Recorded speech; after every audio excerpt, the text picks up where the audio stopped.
Wow. Last night was WrestleMania night one. Hell of a good time. Gotta say, though, your boy called it. 100% called it. If you don't believe me, want to take a look at the predictions episode. But hey, we're not going to go here and gloat all the whole time. Maybe. But we are going to talk about WrestleMania night one, all the things that happened. DA Wrestling, Canadian content YouTube guy here, podcaster, all that stuff here. I'm Andrew, DA Wrestling. Let's get at it.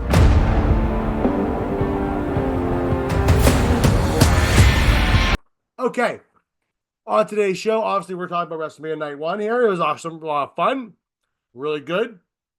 Lots of things happened. Let's just start off, though, with the big one. Okay, because let's be honest. Some stuff was like, what? Others like, uh-huh. The big one here, obviously, the Seth Rollins, CM Punk, Roman Reigns main event. Can we honestly sit there and say the greatest triple threat of all time?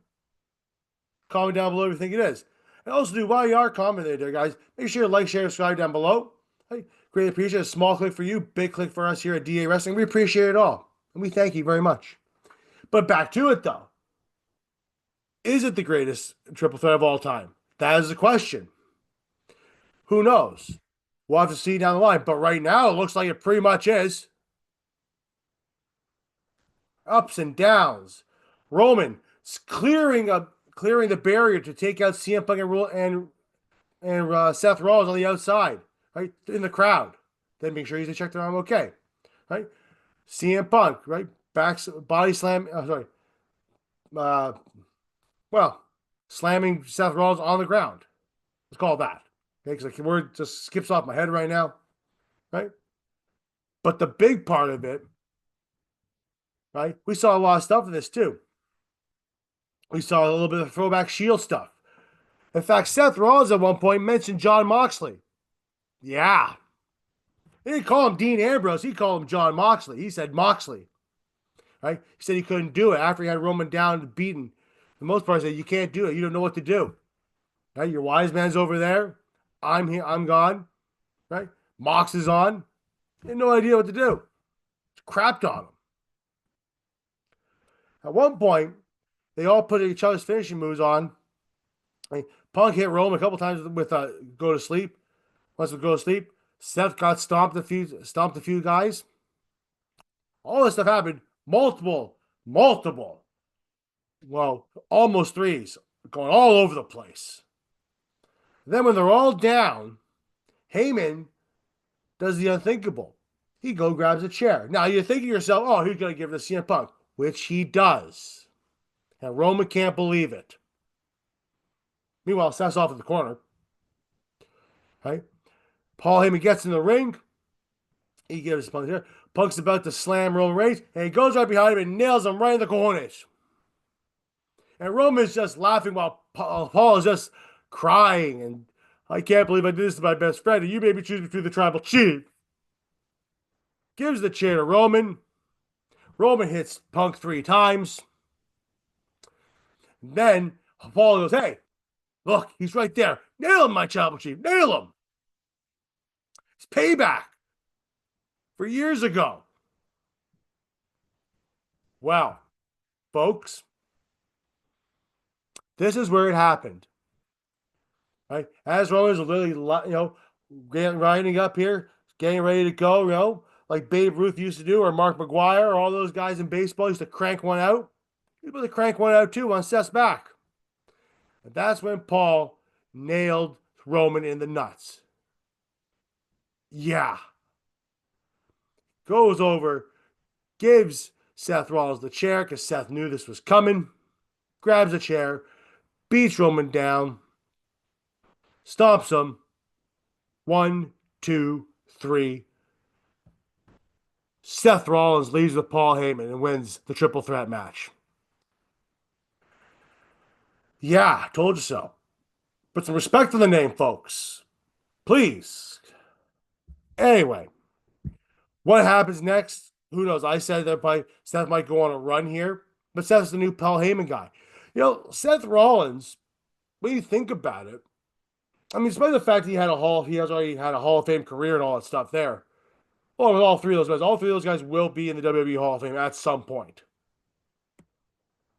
When you look at it, though, Seth has literally screwed Roman or beaten Roman in the biggest points. The heist of the century, the WrestleMania 30, WrestleMania 31 in San Francisco, when he stole the world title off him, off the Brock Lesnar and Roman Reigns match. And now he does this. Takes his wise man. Stakes the wise man from Roman Reigns. I mean, the wise man was already taken by Punk. And if you look back on this stuff, let's go back about a year ago. What did Cody Rhodes say to Roman? He's going to lose everything. Everything Cody said was going to happen happened to Roman Reigns. Everything is gone. There's no tribe. There's no title. He's a man he's like a man with no country. Absolutely done. We're gonna see how this reacts there. CM Punk had nothing to say. Kathy Kelly tried to get an interview. Sorry, not Kathy Kelly. What's her name? We tried to get an interview with CM Punk after the match, right? And he just looked at the interview like, nothing to say. Couldn't say anything. Oh, it was Jackie Redmond. That couldn't say anything. Just walked away. Roman looked defeated. Although Roman's entrance was bomb. Showing the entire family bloodline for the most part as he's walking down.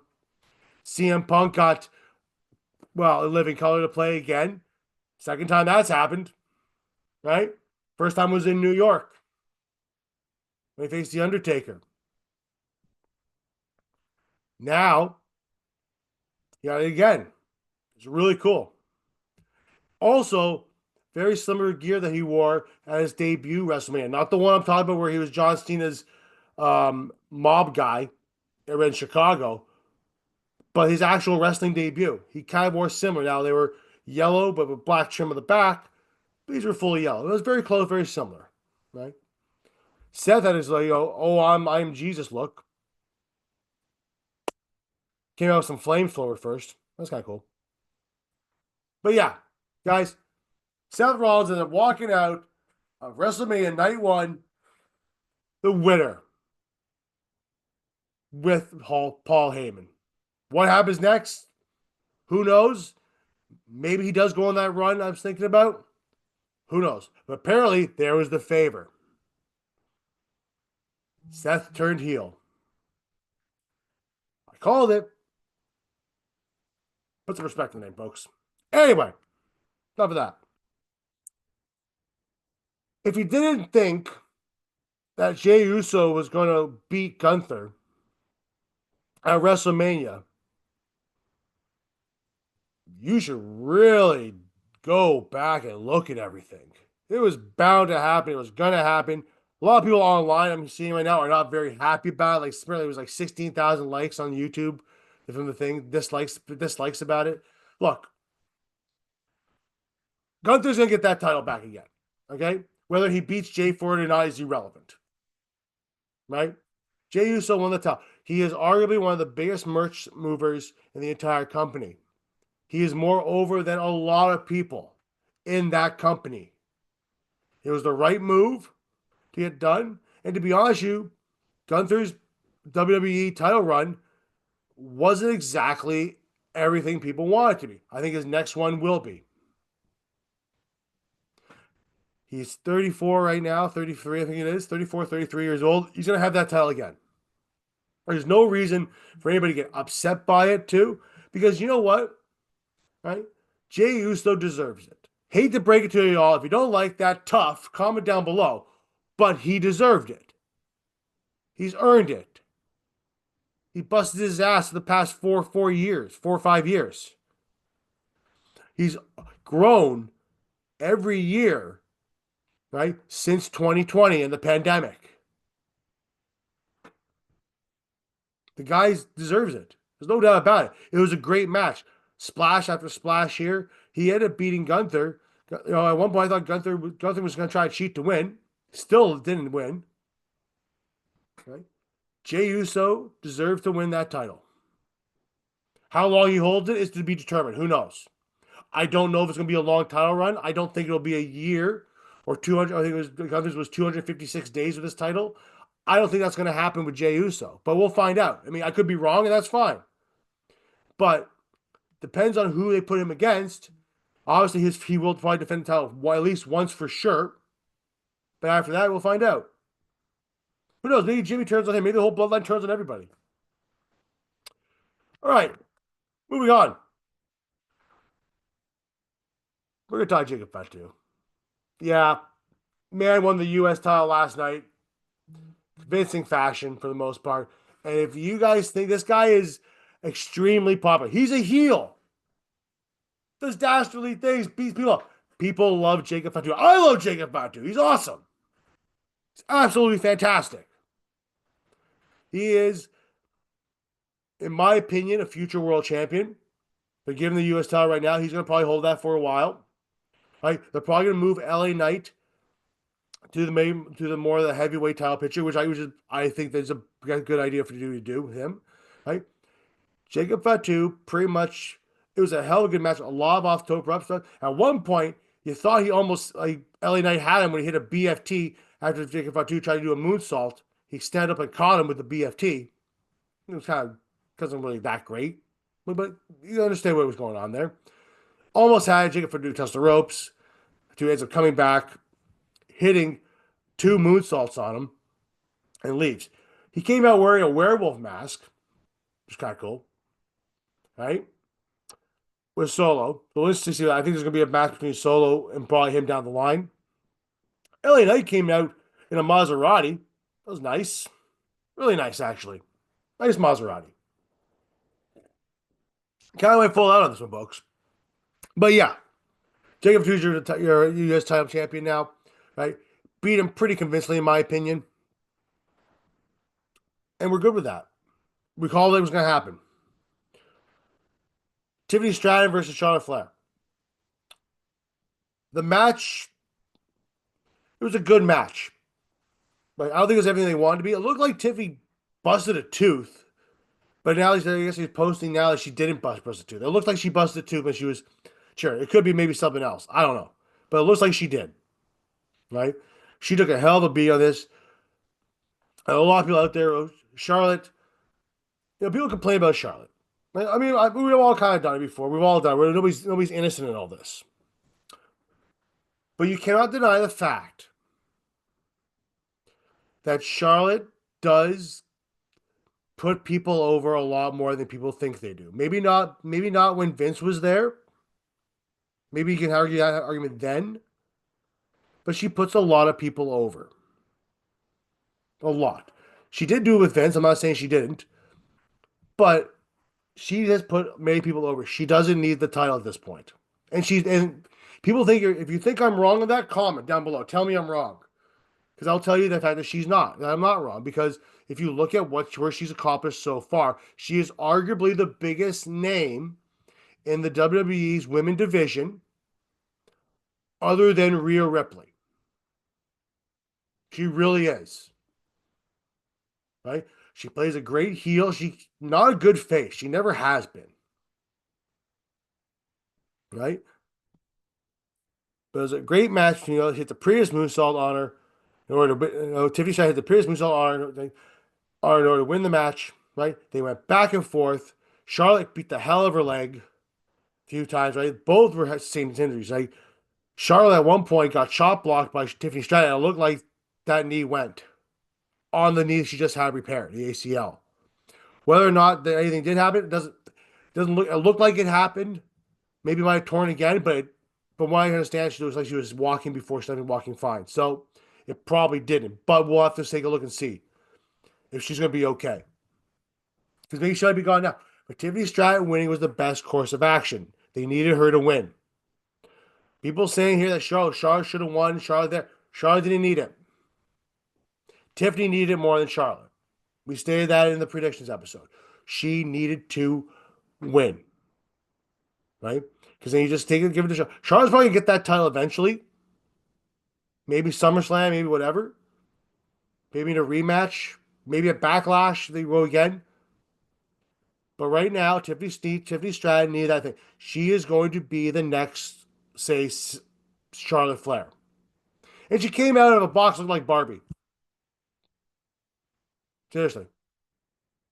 Just saying. Even Charlotte came out in a Rolls Royce. Figure that one out. They really might all, this one. Can't wait to see what Logan Paul comes out tonight. Anyway, moving on.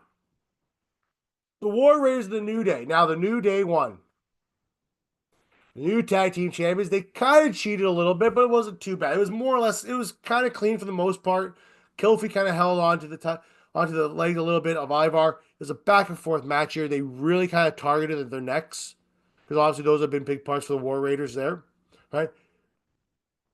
It was a great match. Really showing the athleticism of these, all the men here. It's a good match, folks. Go back, take a look at it. A lot better than it probably. It was a lot better than I think a lot of people gave it credit for. All right.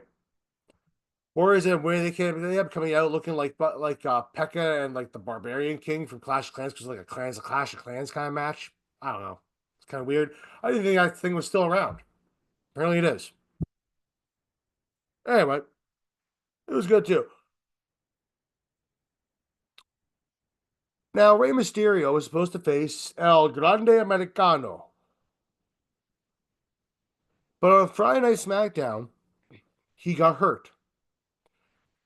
Whether or not it's a legitimate injury or not, knows where they're saying it's a legitimate injury. Who knows? El Grande Americano came down to mariachis, the Gulf of America. Yeah. And like an old Western type of like yellow, brown kind of thing. Weird. Yeah. Had a little interaction with Vikingo because obviously, guys, if you guys didn't know this, WWE did acquire AAA, the big wrestling promotion, second biggest wrestling promotion in Mexico. And Vikingo was there, and he had a little interaction with Vikingo. Vikingo expect to see him probably in the WWE very soon, probably on loan. He ain't seen in WEW anymore. Tell you that much. But he ended up facing Ray Phoenix. Ray Phoenix ended up getting a wrestling debut, WrestleMania debut, like his brother had one on Sunday night. That's really cool, right? Great to see Ray Phoenix there. They really showed off what they could both do. Chad Gable probably should have just gone out as Chad Gable, in my opinion. But hey, that's what you want to do. That's fine. Back and forth match really showed off who Ray Phoenix is, more so than we saw on SmackDown, right? Obviously, Gable cheated to win. He put like a metal plate inside of his mask there, right? He headbutted Ray Phoenix to knock him out, basically, and then jumped off the ropes head first, hit him with that again, just to prove a point. It's done. 1, 2, 3. El Grande Americano. Chad Gable wins. Good match overall, though. Jade Cargill and Naomi was a good match for what it was. It was good. Apparently, there was like a bit of a little bit of a wardrobe malfunction with Jade Cargill, though. You posted on X somewhere too. You can find it there. It looked like she had a bit of a nip slip. Yeah, I was like, yeah. Saw a picture of it today. I was like, oh, yeah, look at that. Well, the whole thing wasn't really shown, but it was like partially there, right? Naomi, they debuted Naomi with some new music, a lot of heavy metal in it. Awesome. Looked great. Sounded great. Seems like she really likes it too. At one point, though, Naomi jumps off the top rope. Jade Cargill catches her while standing and turns it into a suplex. How she did that is amazing to me. That woman is strong as hell. Very athletic woman. Came down looking like Storm from like X-Men 3. The original X-Men 3, folks. With Halle Berry. Okay. So great. Match was back and forth, right? It probably could have been more one-sided, but it wasn't. But for the most part, it was pretty one-sided. It could have been more one-sided. Right? I know Doug said right? He's more like the China versus Molly Holly thing at WrestleMania X17. But hey, that is it's a good match overall. Right person won. We'll see what happens here next. Because tomorrow, because on tonight, Sunday night here, we have Bianca Io versus Rhea. What's going to happen there? Where's Jade going to go? Because we saw Jade kind of look at Bianca on Friday night going, what are you doing? What do you mean she's talking to you? Talking to Jill? Let's see what happens there. All right. And yeah, folks, that was basically it. That was WrestleMania Night 1 in a nutshell. A really great show. Highly recommend go back and watch the main event. Right? They really, really should. Excellent match. The Paul Heyman thing, I mean, wow. Just saying. Hey, guys, that's it. Look out for WrestleMania Review Night 2, depending on what happens today. It might be on Sunday night, might not be till Monday. Anyway, guys, we thank you very much. Make sure you like, share, subscribe down below. Follow us on all our channels there on Twitter on AMP1982 or DLines1991. Give Doug a follow. He kind of needs it sometimes. Or DA Wrestling. Follow us on there. Please just give us a follow. It's all right, guys. Right? Make sure also we're on TikTok there, DA Sports. We thank you very much there. Don't forget to look us on Spotify as well, Podbean, and obviously YouTube here. Thanks a lot, guys. Have a good one. WrestleMania Night 2 coming up, boys. Let's go!